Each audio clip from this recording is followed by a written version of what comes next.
Bonsoir, madame, mademoiselle, messieurs. Bonsoir, auditeurs, téléspectateurs et internautes de Kadior Actu. Aujourd'hui, nous engageons notre deuxième numéro de l'émission éducative au cœur de l'école. Et ce soir, nous avons comme invités des enseignants, voire même des syndicats qui sont très connus dans le paysage syndical et éducatif à Thiès. Je veux parler de M. Koumbassa et M. Sall. Nous allons procéder d'abord à la présentation. M. Koumbassa, nous vous laissons le loisir de faire brièvement votre présentation. Qui êtes-vous réellement, M. Koumbassa? Merci beaucoup, M. Thiam. C'est pour moi un honneur d'être présent ici, au niveau de Kadior Actu, pour échanger avec vos téléspectateurs et vos internautes. Et je tiens à remercier et à féliciter tous les responsables de cette structure, les journalistes comme les animateurs. Et vraiment, je salue mon frère et ami, M. Sall, à qui vraiment je voue un respect vraiment très considérable. Donc, je m'appelle Ibrahima Koumbassa, je suis le secrétaire général du QSEMS au niveau de Thiès. Je suis professeur en CMC au lycée technique de Thiès. Voilà. Merci, M. Koumbassa. M. Sall, à vous aussi l'honneur de faire votre présentation. Merci, M. Thiam. Je salue tous les téléspectateurs de Kadior Actu.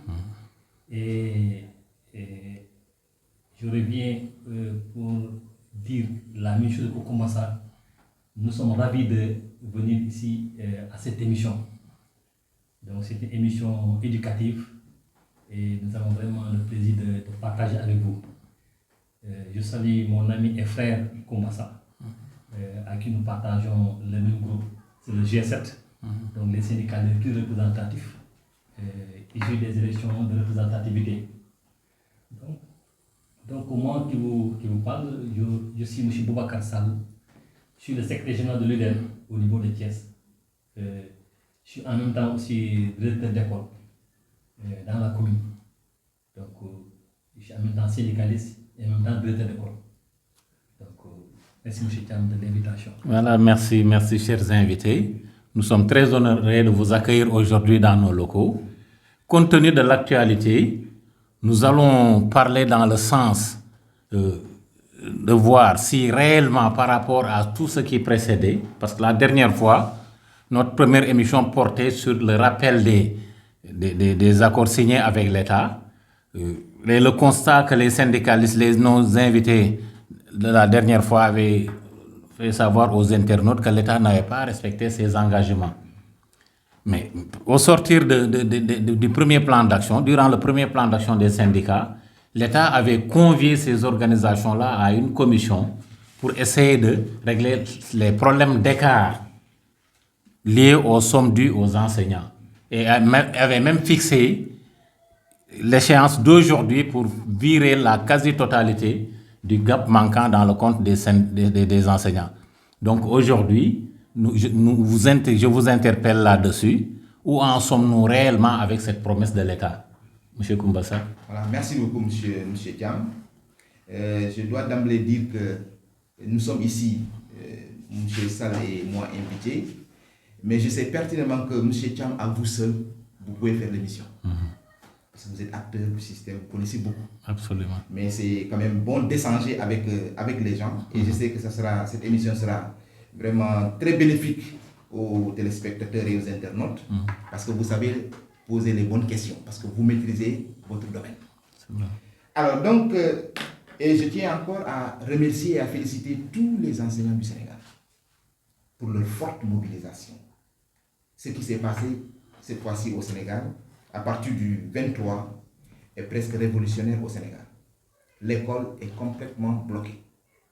Ça, nous devons remercier tous les enseignants et enseignantes du Sénégal. Tout corps confondu et fonctions confondues. Parce que c'était un affront, et cet affront, les enseignants devaient le relever ensemble. Et ensemble, je pense que nous l'avons relevé. Parce qu'au bout d'une semaine, il n'y a pas d'école. Avec ma courte expérience, ce qui s'est passé entre le 23 et aujourd'hui, ça ne s'est jamais passé. C'est inédit. au Sénégal, où il y a eu complètement, l'école a été fermée. Et ce qui a obligé l'État à convier à des rencontres pour corriger. D'abord, de reconnaître son erreur. Ils disent que c'est une erreur, il s'est glissé. Alors qu'auparavant, je ne vais pas revenir, tout le monde sait l'histoire. Auparavant, ils avaient dit qu'ils ont respecté leurs engagements devant la nation et devant la communauté internationale. Les gens se sont rendus compte que ceci n'a pas été fait. C'est une insulte. Vous ne pouvez pas, en tant qu'autorité, ne pas respecter votre engagement, ne pas respecter la signature de l'État du Sénégal, venir en face du monde, devant des gens sensés, vous leur dites que vous avez respecté les engagements. C'est ce qui a fait mal aux enseignants. Et ils ont convié à des rencontres pour corriger. Ils avaient dit, on a jusqu'hier, vers les coups de 23 heures, ils avaient fini le travail. Et aujourd'hui, ils nous ont dit, à partir de 10 heures, ils vont lancer le processus. Les bulletins corrigés seront disponibles au niveau de e-solde et les virements vont suivre automatiquement dans la journée. Et avant que je ne vienne pour dire la vérité, j'ai des collègues qui m'interpellent, qui me disent qu'ils ont reçu un virement, que les virements sont effectifs. Bon, je n'ai pas encore eu la masse critique, mais déjà, les échos qui nous parviennent, on a vu qu'il y a déjà une partie des collègues qui, un peu partout, disent que les virements ont été effectifs au niveau de la CBAO, au niveau de Cori, au niveau de la BHS, au niveau de Ecobank. Donc ça, ce sont des informations que nous commençons à avoir. Maintenant, nous n'avons pas eu parce que là, c'est des milliers d'enseignants, presque 95 000 enseignants. Il faut du temps pour pouvoir, mais nous constatons, Dieu nous est témoin, que des virements ont commencé à être effectifs. Voilà, merci M. Koumbassa. Comme vous venez de le dire, le constat que vous faites est que la tendance qui se dessine est que les virements commencent à être effectifs. M. Sall, je vais aborder dans cette même lancée, mais en utilisant une version Wolof. Donc, d'après ce que vient de dire M. Koumbassa, aujourd'hui, au lieu de gerte xot, yaakaar naa ni kon tey gerte kemb war ngeen ko jot. waaw lu nga wax ci li ci sa xalaat. waaw dëgg la merci monsieur Thiam. def naa ni li monsieur Koumbassa wax sànq dama ci ànd ci. defe naa yow ku la xam vous êtes yow ku farlu nga ci système éducatif bi kenn la présenté. donc émission bi mënoo nga war a def yow seul mais ak si générosité moo tax ngay partagé mais li ma bëgg wax mooy que lii gerte kem la ñu waxoon la ñuy jox parce que gouvernement bi ak syndicat yi ñu demee di négocier comme gouvernement dañu am léeg-léeg dañuy buñ la joxee ci loxo droite nangu ci loxo main gauche par li ci affaire impôt ñu ne nag yéen calculer leen seen augmentation ba nga xam ne ni lii mooy li nga xam ne ni bu ñu defee seen impôt ba pare lii la ñu am moo tax ñu di ko gerte kem vraiment loolu moom mooy révolution bi am ci accord yi mais malheureusement bi ñu ñëwee ci mois de mai nga xam ne nii moom la gouvernement waxoon ne day respecter accord bi dañuy gis ne am ay tableau yoo xam ne nii ñoom ñu defoon te tableau yi damay rappeler que ne nii grade bu ci nekk dañ ne yow lii ngay am moom mooy somme bi nga xam ne nii moom la ñu dugalal mais bi ñu ñëwee ci fin du mois gis nañu somme yooyu nekkul loolu moo tax nga dégg rëq-rëq yi am ak jafe-jafe yi am. ci fan yi di ko defee ñu ne ñu alerte gouvernement bi ne ko yëndee li ngeen waxoon vraiment am na ay jafe-jafe mais gouvernement bi au départ ñoom dañ ne ñoom sax juumuñu lii la ñu waxoon def nañ ko mais dañu xamal que ni nii ñun bi ñuy signé accord yi amoon na fa ay partenaires yi nga xam ne nii dañu bokk ci système bi nekk ay dialogue social ñi nekk ci par exemple président parent d'élève bi ak ñeneen ñi ne considère ñu dëggal ñu li jàngalekat yi wax mais jàngalekat ñoo am dëgg ci le gouvernement bi xelam yedd ko mu jël suwaat ñëw ne vraiment ngeen ñëw ñu corriger donc correction boobu moo andi tey jii moo tax ni donc li nga xam ne table bi nga xam ne ni moom la ñu tënkoon ci kayit ne ku ci nekk grade bu nekk la leen yokkal ñu xool maintenant lañ la joxoon ci fin du mois bi ak lañ la war a jox ñu xool différence bi moom moo andi différentiel bi ñu war a viré tey jii damay dëggal sama xarit Koumba Sall lu mu wax nii. tey suba rek ay 10h 11h banques yi commencé nañu fay donc nit ñi commencé nañu ay SMS di wu dëggal li gouvernement bi wax de que nii vraiment ñoo ngi fay indemnité boobu nga xam ne nii moom la ñu desaloon donc loolu daal moo nekk ne nii donc loolu gouvernement bi respecté na ko waaw. Voilà, merci monsieur Sall. Donc compte tenu de cette situation, quel enseignement pouvons-nous tirer par rapport à certaines autorités étatiques certaines autorités étatiques qui ont eu à piloter ce dossier-là? Je veux parler du ministre du Budget, du ministre de l'Économie et des Finances, du ministre de l'Éducation nationale. Parce que nous nous rappelons, ils ont eu à à faire une conférence durant laquelle ils avaient notifié que l'État avait totalement respecté ses engagements. Comment on peut vraiment considérer, quelle considération vous pouvez porter sur ces genres d'autorités-là qui se dédisent? Quelle réflexion vous pouvez porter à cet égard-là? Voilà, donc c'est dommage. C'est dommage, sous notre pic, le ridicule ne tue pas. Mais sinon, ça c'est grave, c'est une insulte grave. C'est une faute lourde. Une autorité c'est quoi? C'est qu'il y ait une congruence entre ce que vous dites et ce que vous faites. Alors, dès qu'une autorité se dédie, dès qu'une autorité revient sur ce qu'elle a dit, dès qu'une autorité ne respecte pas sa parole, ne respecte pas sa signature, elle a perdu sa dignité. On ne peut plus croire en elle. Parce que quand on dit autorité, on n'est pas n'importe qui. Et qu'est-ce qui vous fait autorité? C'est votre parole et votre dignité. Alors ces autorités, franchement, nous les avons disqualifiées. Nous les avons disqualifiées. Parce que même en certain moment, nous n'avons même pas voulu aller autour de la table de négociation avec ces autorités parce que nous nous sommes dit qu'elles ne méritent pas notre confiance, qu'elles nous ont trahis. Elles nous ont donné un coup de poignard dans le dos. Merci. Et c'était inadmissible. Mais puisque nous voulons sauver le système, il y a tellement de partenaires, il y a tellement d'acteurs qui sont venus de nous, ne faites pas cela.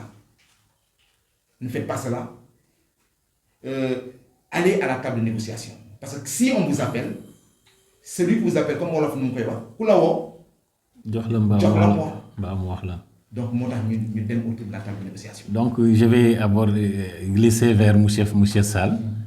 Monsieur Sall, ban jangat la ñuy am ci ay kilifa yi nga xam ni tey si tey ñoom daanaka ñoom ñoo war a yóbbu réew mi fi mu war a dem ci d'après ni ngeen waxee ni jàngalekat yi waxee tey ñu wax lii constaté nañ ko sax à travers ay conférences de presse yu ñu def démb ñu wax lii tey ñu wax lu saafa lu méngoowul ak loolu ban jàngat ngay am ci njiit yu mel noonu.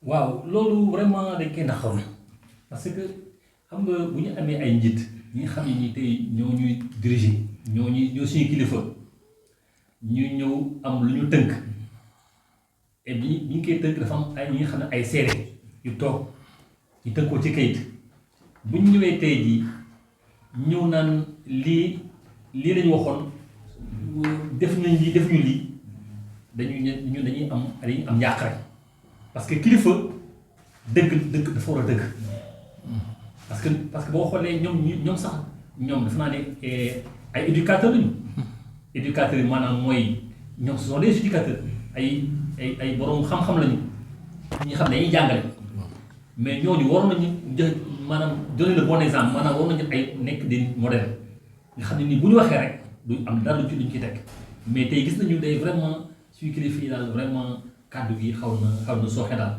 parce que nit ku fekkente ne sa la daanaka wax sa kàddu démb ak sa kàddu tey ñoo war a ànd nga nekk maanaam nit mais ñaari kàddu yu waroo rek day am ay jafe-jafe mais nag ñoo ngi sant yàlla ba mu am ñenn ñoo xam ne ni am beneen taxawaay maanaam comme ni wax nii ñu nekk ay parents d'élèves ku xam parents d'élèves xam ne nii ñoom ñoo yor élèves yi ko si def ñoom tam dañu am ay taxawaay ci école bi ak ñi nga xam ne nii ñoom ñoo nekk ci dialogue social ak ñeneen ak ñeneen dëggal ñu jàngalekat yi ñu wax donc ñooñu tax na tey jii jàngalekat yi am nañu tey jii ndam ci ñooñu donc ndax dañ ci am mbégte am nañ ci mbégte ci benn que ne nii ñi nga xam ne ni ñoom ñoo fekkee woon seede bi ñoom ñoo fekkee woon accord yi seede nañ ne lii la mais am nañ aussi tamit naqar ci suñu njiit yi waxoon ne lii la te defuñu ko il a fallu que mu am ñañu ay pression dëgg lu ñu wax pour ñu mën a dellu seen xel. loolu daal mooy suñu xaw a jàpp tuuti. Donc l'expérience que vous tirez de cette lutte-là est que désormais, pour les luttes ultérieures, il va falloir que vous trouviez des témoins assez responsables, aussi responsables que les témoins de cette année. Parce que vraiment, ils ont joué une partition terrible pour le respect des accords non tenus par l'État. Je veux parler du COSIDEP, par exemple des associations, des organisations qui gravitent autour de l'école, qui ont tous vraiment indexé l'État, lui faisant comprendre qu'il n'a pas respecté du tout ses engagements. Donc là, vous en tirez une grande leçon pour les luttes ultérieures. C'est une question que je pose. Voilà, fondamentalement, parce que imaginez, M. Thiam, s'il n'y avait pas ces garants, c'est notre parole contre la parole de l'État. Il nous serait vraiment difficile de gagner la bataille de l'opinion. Mais parce que quand l'État est sorti, quand nous sommes sortis, nous avons enclenché notre 11e plan d'action, mais l'État est automatiquement sorti pour dire qu'ils ont respecté, que ces enseignants racontent du n'importe quoi, que l'État a fait ce qu'il devrait faire, que l'État a corrigé, que tout ce qu'on a dit, l'État l'a respecté. Et il a fallu la sortie de ses partenaires de l'école pour que l'État revienne à la raison. Et même ces partenaires, certains ont été menacés. Certains ont été menacés parce qu'ils ont osé dire la vérité. Rien que la vérité. Parce que nous, les enseignants, ne demandons même pas que les gens nous disent que vous avez raison ou pas. Mais ces partenaires ont eu le courage, l'honnêteté, devant la face du monde de reconnaître cela. Et ceci a joué un grand rôle. Et ceci a sauvé même le système éducatif. Parce que les enseignants se sont braqués et ils étaient prêts. Cette fois-ci, ils étaient prêts. Donc, face à cette situation-là, force est de reconnaître que c'est l'attitude que vous attendez maintenant de ces organisations-là qui apaisent. Fondamentalement. Que quand une situation se crée entre les enseignants, les syndicats d'enseignants et l'État, ils auront à trancher selon l'éthique, de manière très honnête, n'ayant pratiquement un regard vraiment qui va dans le sens de dire la vérité. Donc ci biir loolu gis nañu ni defe naa ni seen xeexu ren bi njàngat bi ngeen ciy tiire mooy ngeen am ay seede bu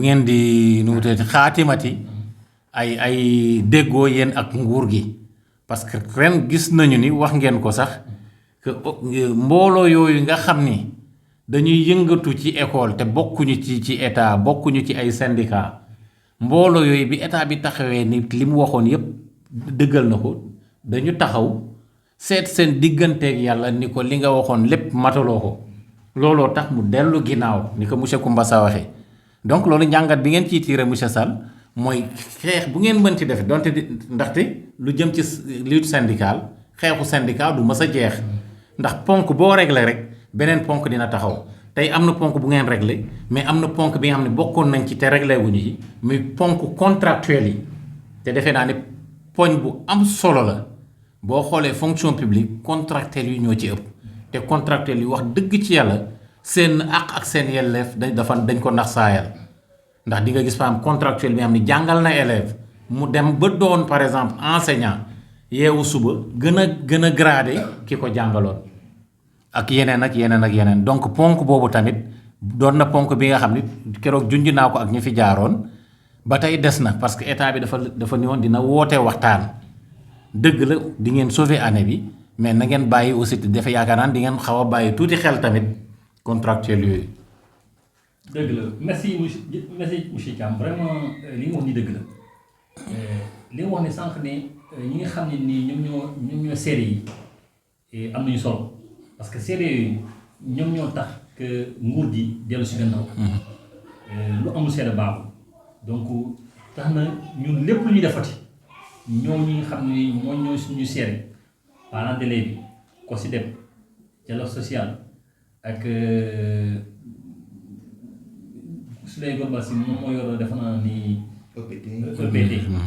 éducation pour tous ak Ababacar Sadie Ndiaye moom tam éducation pour tous la yor mais ñun ñëpp ñi nga xam ne nii ñoom ñooy seede yi am nañu solo ci mbir mi tax na mbir mi gën a yomb ci ñun loolu moo tax ma ne seede baax na mais li ñu wax dafa am solo parce que mbirum syndicaliste nekku rek de boo tegee jéego bi benn jéego day ñëwaat du jeex mu ko comme li nga wax nii. moo tax suñuy bataille yi suñuy xeex yi di ñëw yëpp fu ñu def ci ay seede boo ko sànq mbirum contractuel yi am na solo day nekk li ñaan ku mu am ndey ak ku mu amul ndey damay rappeler sax que ne nii boo gisee xeex bi yëpp c'est parce que gouvernement bi dafa amoon ñi nga xam ne daf leen di fay lu bari ñi mu fay leen tuuti te yéen tolloo même grade tolloo même diplôme ñi mën a fay ñett yoon nii loolu moo tax andi problème bi bien que sax léegi gouvernement bi tollalewul sax mais liñ naan xaw na yokkal na li nga xam ne nii xëy na mën nañ cee dala di mën nañ cee jàppandi pour le moment di wax ne seede yu am na solo contractuels yi war nañu régler seen problème yu am solo même bu ñu contractuel sax am na aussi beneen corps bu ñu naan décisionnaire ñooñu aussi tamit dañuy nekk ci système bi bokk en même temps fonctionnaires yi même liggéey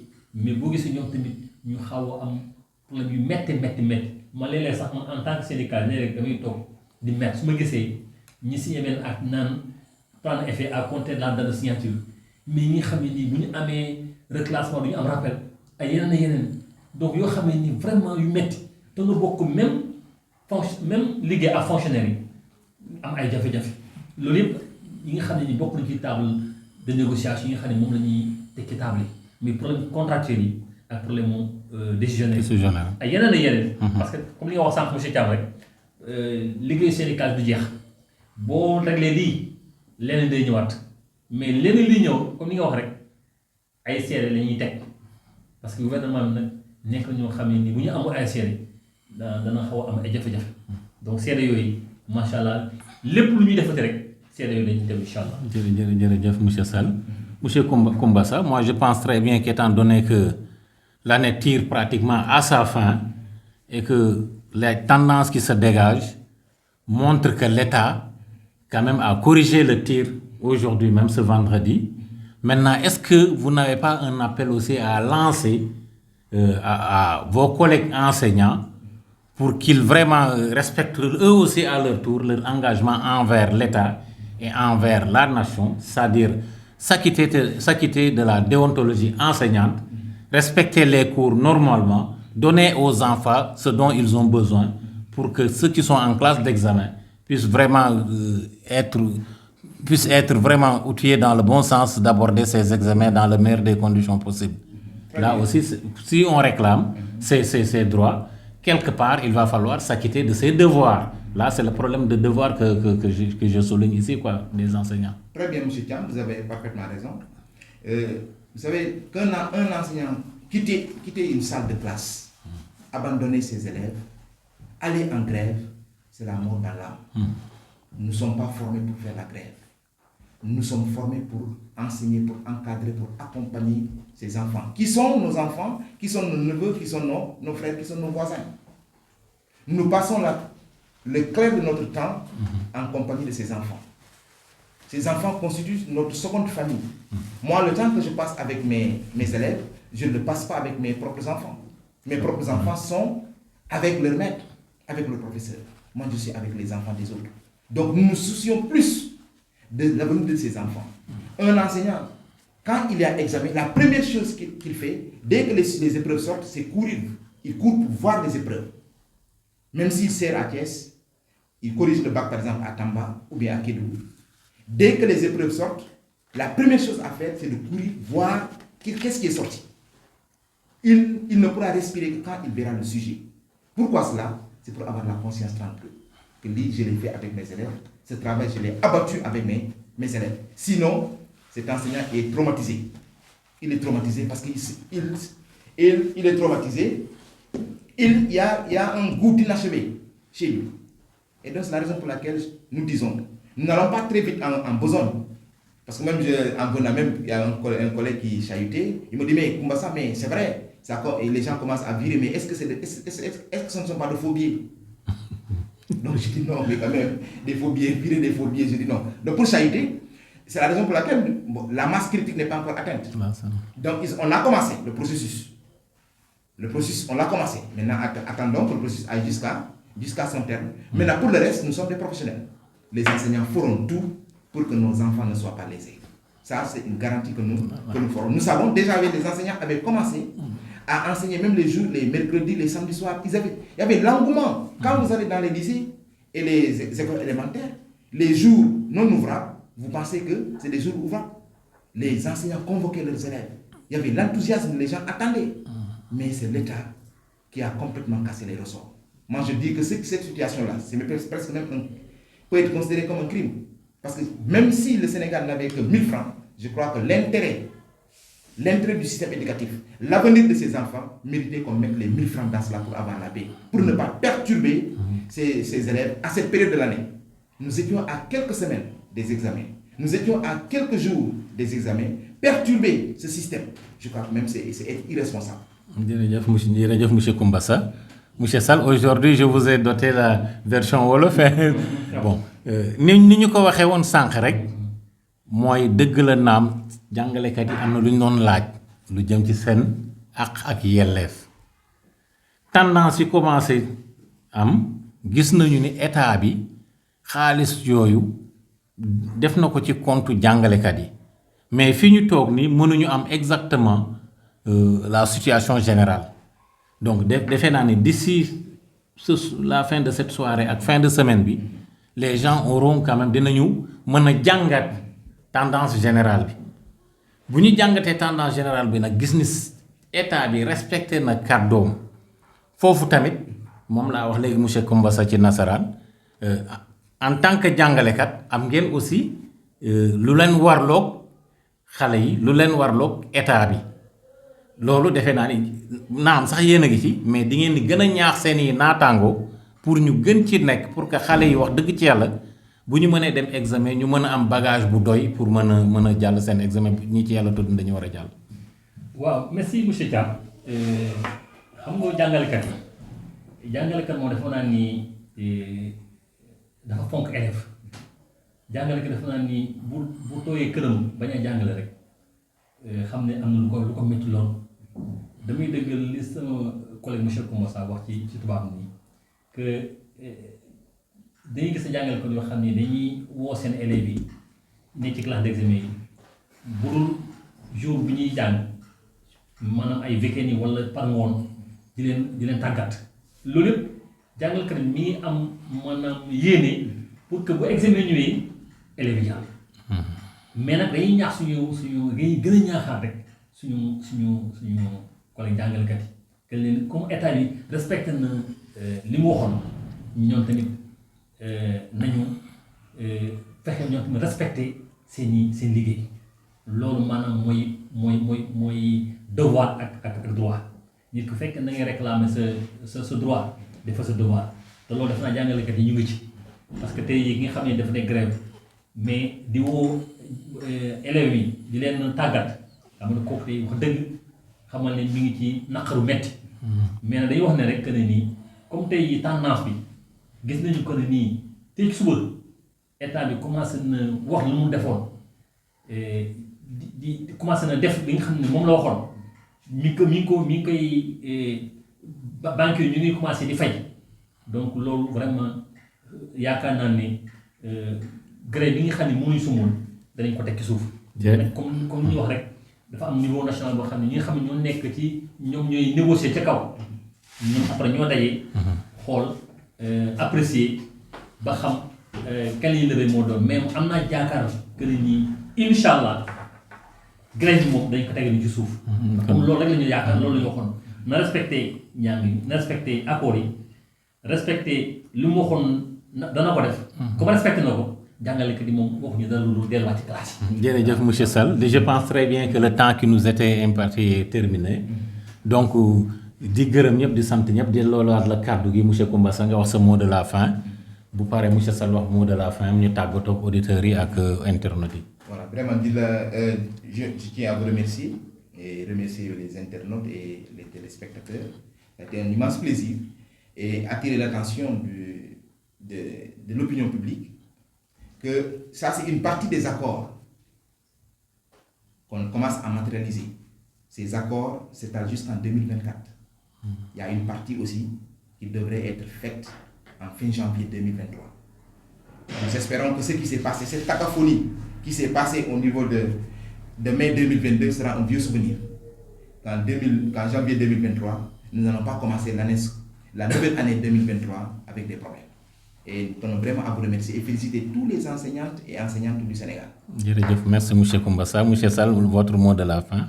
Waaw merci donc di am mbégte bu baax di teew fii di wax ne ñoo lay gërëm ci invitation bi parce que mi ñëw kontaanteem lañ am pour ñëw fii di wax ne état bi matériel lu mu waxoon jëmal na ko ba sax am na sax lu mu wax ne bu fekkente ne sax léegi jàngalekat yi xool nañu seen bulletin wala xool nañu li nga xam ne war nañoo am yaakaar nañ ne parce que léegi mu am erreur yu ndaw bu fekkente ne am na erreur yu mel noonu nañ dem ci CRF yi conseil régional des finances pour déposer réclamation foofu loolu sax bonne volonté aussi tamit état bi la mais aussi tamit am na beneen rencontre beneen daje boo xam ne ñoo ko war def le 17 juin pour xool ba xam mois de juin est-ce que du ñu am même problème yi donc yooyu def naa ni état bi jëmmal na ko di wax na daal alhamdulilah rabbil alamin comme li ñaan comme lépp ci jàmm lay jeexee ñu ñaan ne at mi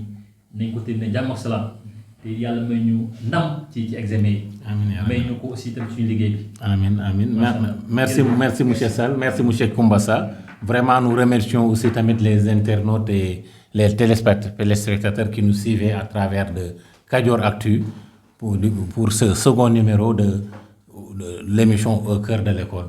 Merci et à la prochaine.